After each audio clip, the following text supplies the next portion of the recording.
जैसा कि हमारे सेशन का नाम ही है कि ओटीटी के दौर में रंगमंच की चुनौतियां, तो सबसे पहले मैम डॉली मैम आपसे समझना चाहूंगी कि किस तरीके की चुनौतियां आप महसूस करती हैं आज के दौर में, जब ओटीटी है लोगों के पास। ओटीटी से मतलब आपके पास ये फोन है, जो अभी सेशन देखने में कम इंटरेस्टेड हैं वो अभी कुछ ना कुछ लगा कर देख सकते हैं, फ्री हैं।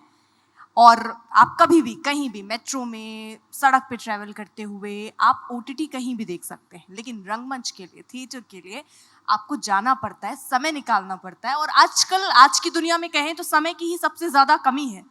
तो आप कैसे चुनौती देखती हैं रंगमंच के लिए? उपस्थित सबको मेरा नमस्कार।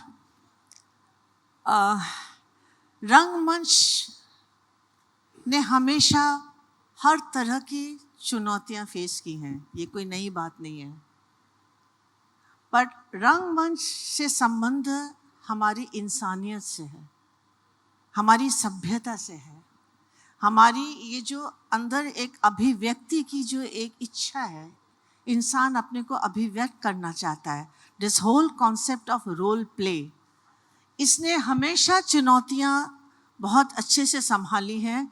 शायद रंगमंच का रूप अलग हो जाता है, कॉन्सेप्ट ऑफ स्पेस अलग हो जाती है, पर रंगमंच के लिए कभी भी बहुत सहज समय कभी नहीं रहा है। अगर हम इतिहास को देखें, अब जो समस्या आ गई है ओटीटी से भी ज़्यादा, ये पैंडेमिक में क्या हुआ था, हमें जो भी बाहर जाने की थोड़ी आदत थी, हम लोग ने क्या किया, घर बैठ के एंटरटेनमेंट का सहारा लिया। शायद ये ओटीटी के लिए बहुत फ़ायदेमंद था। जैसे आपने अभी बताया कि जस्ट खोलो, अभी हम बात कर रहे हो, आप वहाँ पर ओटीटी में कोई फिल्म भी देख सकते हैं। बट रंगमंच की चुनौतियाँ जो हैं 20 साल पहले जो थी आज भी हैं, ओटीटी हो या ना हो। सबसे बड़ी बात है, हम रंगकर्मी क्यों हुए?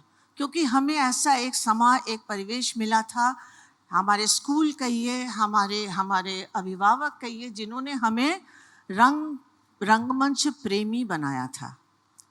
आज अगर हम बच्चों को बोलें, हम स्कूल जाते हैं, हमने बहुत कोशिश की कि स्कूल में बच्चों को थिएटर की एक्टिविटी, बिकॉज रंगमंच जो है ये हमारी जिंदगी का एक पहलू है। जो हमें जिंदगी में होना चाहिए, जो करना चाहिए, वो हमें रंगमंच कराता है।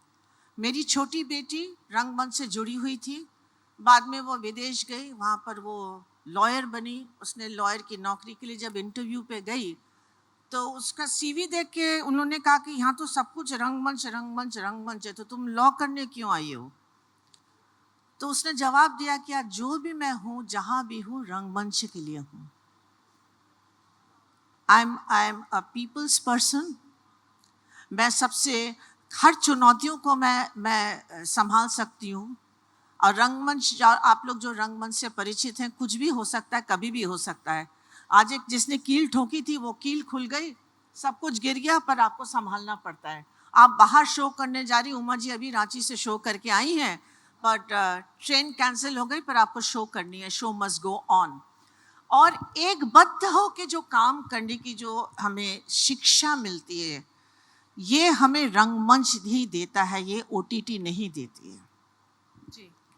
और स्कूल है, अभिभावक है, अगर हम लोग बच्चों को अभी नहीं संभालें, बहुत सारे घरों में होता है। मैं कुछ समय के लिए टेलीविजन से जुड़ी थी, इतने छोटे छोटे बच्चे, आप ना के देखे चे, आपको देखा है, मैं कहाँ देखा है, टेलीविजन पे देखा। मैं कहती, छोटे छोटे बच्चों को तुम लोग टेलीविजन दिखा रहे हो, क्या करें? दादी नानी बैठ के शाम को सब घर में देखते हैं, तो बच्चे भी देख रहे हैं।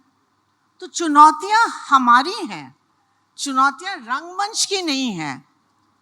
एक ही कमरे में बैठ के हम छोटे छोटे बच्चों को वो दिखा रहे हैं जो उन्हें नहीं दिखाना चाहिए या जो नहीं देखना चाहिए।